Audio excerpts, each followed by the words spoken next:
Hey guys, today we are chatting all about our 2023 homeschool schedule.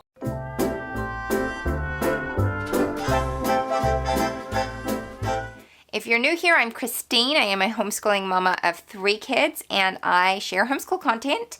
I'd love to have you subscribe if you're interested. I am going to be talking about our homeschool schedule for the 2023 school year.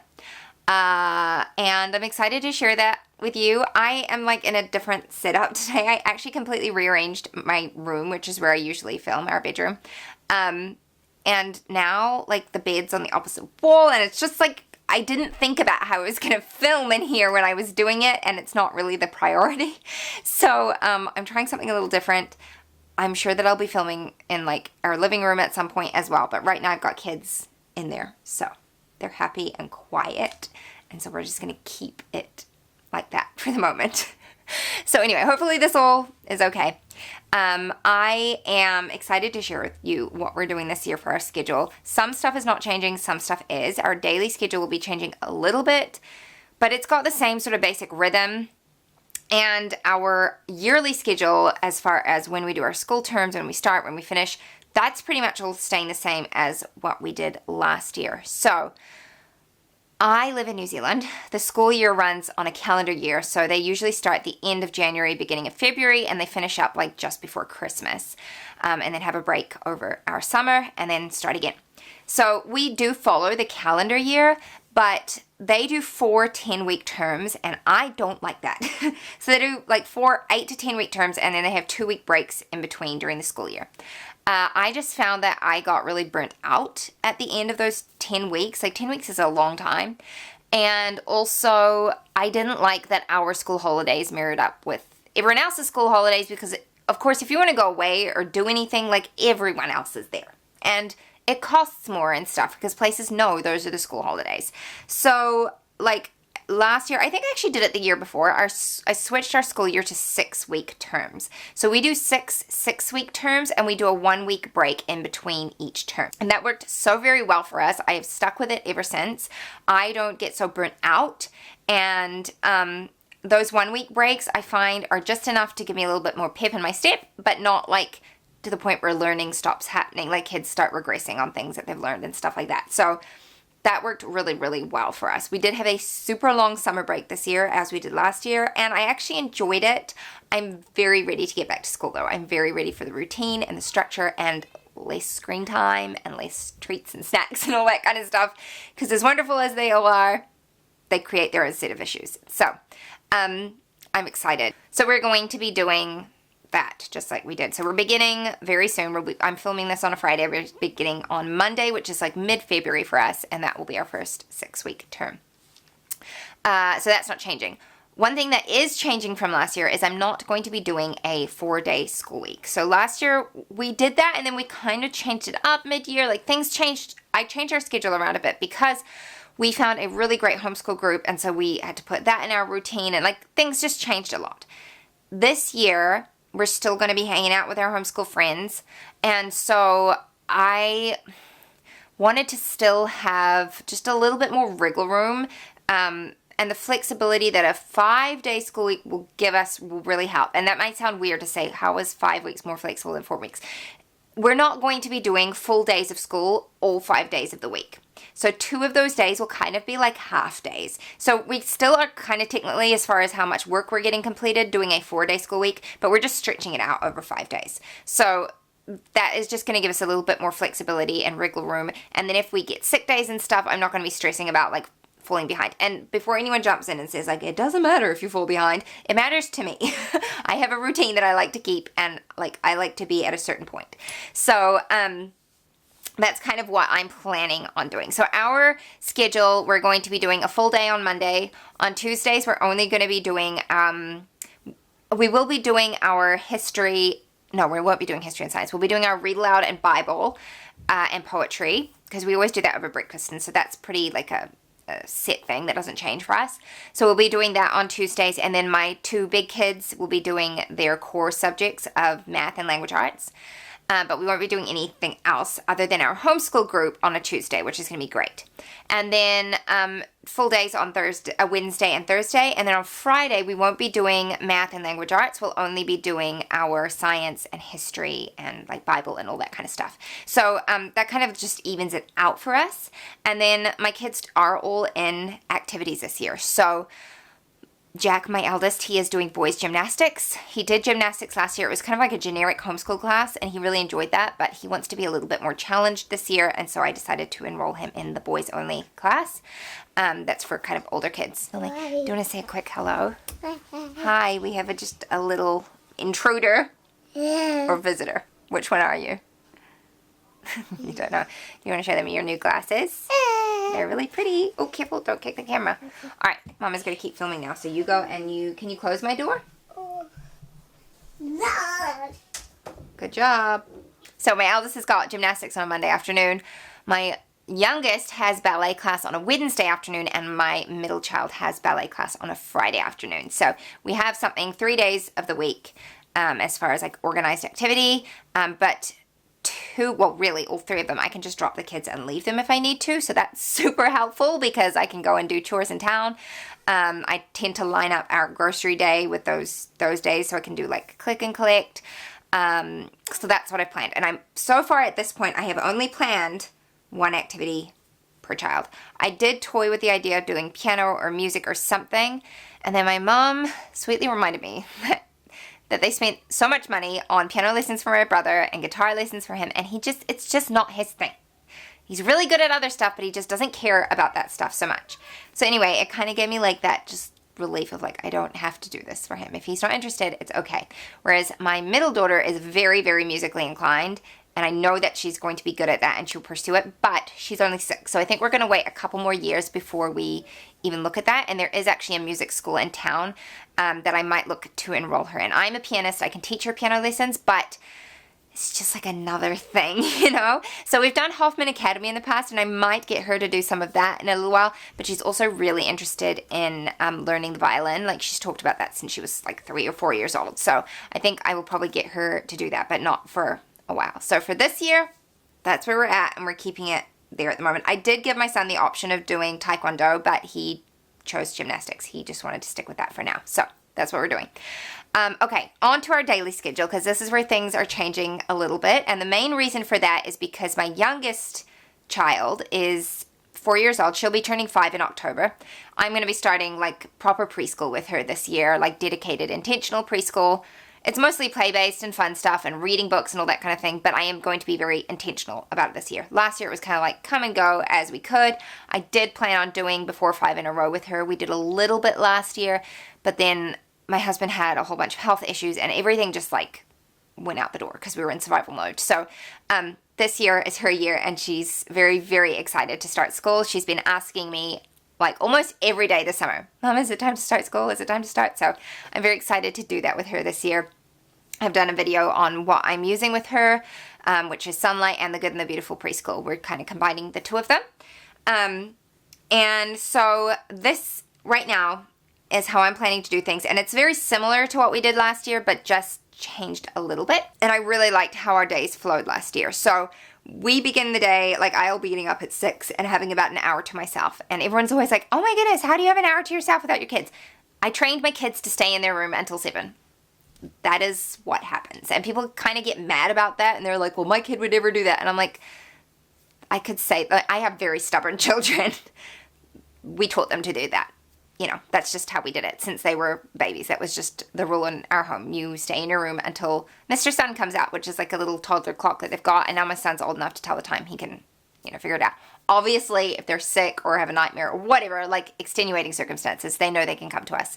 But as a general rule, you stay quiet in your room till 7. So my kids will usually be awake before 7 o'clock, but they don't come out and disturb me unless something is wrong. So, before everyone get, like, I'm not, like, I don't, if your children don't do that, and that works for you, I don't care. That's fine. Like, it doesn't bother me, but people seem to get kind of defensive on this topic, which I think is funny, because I'm not, like, sitting there judging parents who don't do that. I don't think there's anything wrong with that. It's just, different strokes for different folks. So that's how it works in our home. My children know that. It's a standard we've had since they were teeny tiny. So I have that hour to myself in which I do like quiet time, and then like my Bible quiet time, and also some blog work. And then after that, my husband usually leaves for work around 7:30. So at 7:30, my kids will all go and do their chores. So from 7 to 7:30, we're just visiting with my husband. He usually makes them a Milo, which is like a chocolate malt drink here in New Zealand. Probably like similar to hot chocolate, but it's not the same. But they have that in the morning, and we just sort of all visit. And then when he leaves, that's when my kids will go and do their chores, like getting dressed and making their beds and feeding the dog and all that kind of stuff. And then at 8 o'clock is when we will have our breakfast, and that is when I will do our read aloud and our Bible and poetry. We did that all last year. We've done that for years. I just find that reading to kids over food times is just so much easier because they're occupied with eating, but still they can pay attention to what you're saying. So that's when we do that. We do our scripture memorization and all of those things. And then this is where stuff will change a little bit. So typically after like breakfast, I would get them to go finish any chores and stuff, but I'm planning on them having all their chores done. So what we will do is clean up breakfast, which should just be easily to pack the dishwasher because they would have just unpacked it. We'll pack the dishwasher, clean down the table.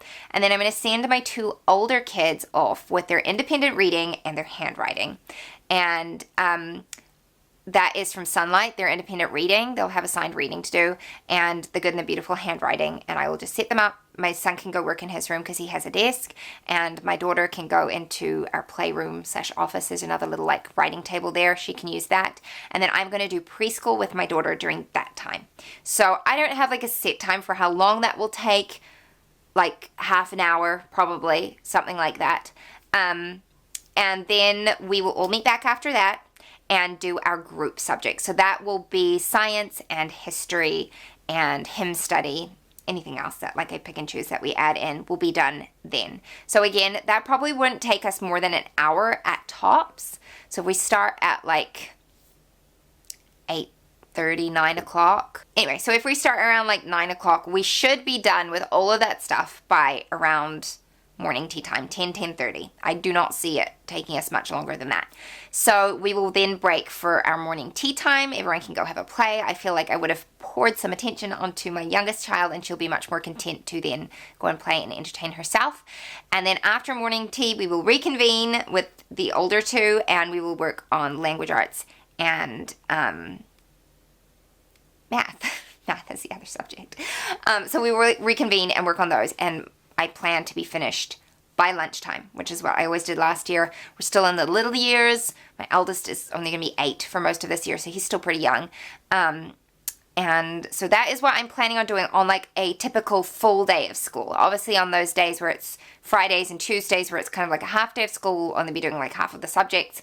But that is what I'm planning on doing at this point. Obviously, when you put, like, you can say things in theory, but when you like put them into real life practice, it can change completely and be totally different, but that's kind of like what I'm thinking at the moment, and I'm excited to do it. I really wanted to put like the preschool stuff at the beginning of the day because I knew that she would just feel like, okay, I've done my school, now I can go play kind of thing, whereas if I hadn't done anything with her, she'll be hanging around and like frustrated and frustrating me probably, and it just wouldn't work so well. And as for group subjects, like she will be welcomed if she wants to come and sit in and learn. But if she doesn't care to, then that's absolutely fine. She can go away and play. For the next couple of years, I will be doing a separate Sunlight core with her. So mostly their pre-K program. And then once she's finished those 2, I'll get her to join in with the older kids, and we'll just do that all together. And she'll just be doing like typical language arts and math like they are. So that's kind of my plan at this point. And I'm hoping that'll work because it sounds really nice in theory. So yeah, that's our homeschool schedule for 2023. And I'm super excited to start. I really, really am. It's been a long summer break, but I am like, yeah, there's a lot of things that I'm ready to just get back into routine. The one thing that is going to be a little tricky for me this year is I am doing more work on the blog. I just need to pour more into that. It's kind of a job that works in seasons, where there's seasons where I can be a lot more hands-off and I don't have to worry about it so much. And I can still do that. Like if an emergency comes up, I can totally step back and just be like, sorry, like it's a passive income stream for the most part. But then there are times where I do need to like buckle in and really just get some work done. So beginning of this year, that is what it's going to look like for me. And so I need to be wise with how I figure out how I'm going to do that, because it's not easy for me to focus. Like I thought it would get easier to work as my kids got older. It so does not. It is so much easier to work when they are toddlers and babies, because they take naps and that nap time is like properly quiet. Oh, that is something I should include. I totally forgot to include that, so I'm glad that I mentioned this. So our school day is going to look like that. Our afternoons, obviously 3 days a week, we're going to have scheduled activities. But for the days where we don't have a lot on, I do plan on having the kids all have an hour of quiet time in their rooms from 2 to 3 o'clock. That is, we have been doing that over January anyway. And then something that I have taken on board after reading Awakening Wonder by Sally Clarkson is tea time in the afternoon. And I always have a cup of tea in the afternoon. It's the English in me. I love my cup of tea. Cups of tea are just like, they just fix everything for me. So it's just like a comfort thing. But I wanted to just have some more intentional time with my kids, I guess. And so I have got a tea set. I've always had a tea set. I bought it before I was married, and it sits in a cupboard and has never been used, really. And so I've pulled that out lately, and whenever we can in the afternoon after that rest time, we have a shared pot of tea. And I use rooibos tea because I've been asked this a few times, which is also called red bush tea. It's got no caffeine in it, so it's great for kids. And my kids love it. It's quite a sweet tea. And I have been baking sort of at the beginning of the week and freezing that baking so I can take some out every day. And so we have a sweet treat and a cup of tea at 3 o'clock. And I put on some music and we just sit for like 10 to 15 minutes and chat with each other. And I ask them what they did during quiet time, or just ask them random questions. And this is a very new thing for us. So I'm not like an expert at it by any means. And it's not like it's anything like super complex. It's very simple, but it can be quite profound, because you're just, that intentionality with your kids is great. And so I'm usually feeling quite frazzled by the afternoon and I'm tired. And so it's nice for me to be like purposefully kind and intentional with my children at that time. And then after that, they are allowed TV until 4 p.m. Like we actually have Google Home. And I got my husband to set up a thing that like switches off our TV at that time. So like the kids don't even argue with me over it, because it's just like, oh, the TV's turned off, you know. And it's not me actually turning off the TV, it's Google. So they get mad at Google. But we have like set shows that they're allowed to watch, and that's their time that they get to watch it, and then that's it. So over the summer they've had a lot more screen time than that. Part of that's because of the rain. Part of it's because I'm tired. And I'm just like, whatever, just have screen time. But I'm very, very ready to get back to limiting that screen time and just seeing some more creative play. Quiet time really helps with that. If you don't do it in your home, I highly encourage it. It's something I've done with my kids since they're really little, but we kind of fell off the wagon when my kids stopped napping, and now like being intentional about having it again, it just totally changes the day and the mood in the home. So yeah, okay. I really am going to end now. I feel like I've been talking forever, but I hope that you found this helpful and inspirational in some kind. You know, take what works for you. Ignore the stuff that's not going to work for you. Don't compare. This is what works for our family. I like to be scheduled and intentional. If I don't have things planned out, I don't do them. It's just how my brain works. I like to write things down. So I can be a procrastinator if I don't have a timeline and like a set thing. And somehow writing things down just makes it feel so much more official to me, and like I'm being told what to do instead of like me telling myself, which is what actually is happening. So anyway, laugh at me if you want to. It's fine. It works for us. But yeah, thank you for watching, and I'm more than happy to answer any questions. So leave them in the comments below, and I'll see you in the next video. Bye-bye. The world had more of your smile. What if the wind could spread your love? What if your sweetness could reach every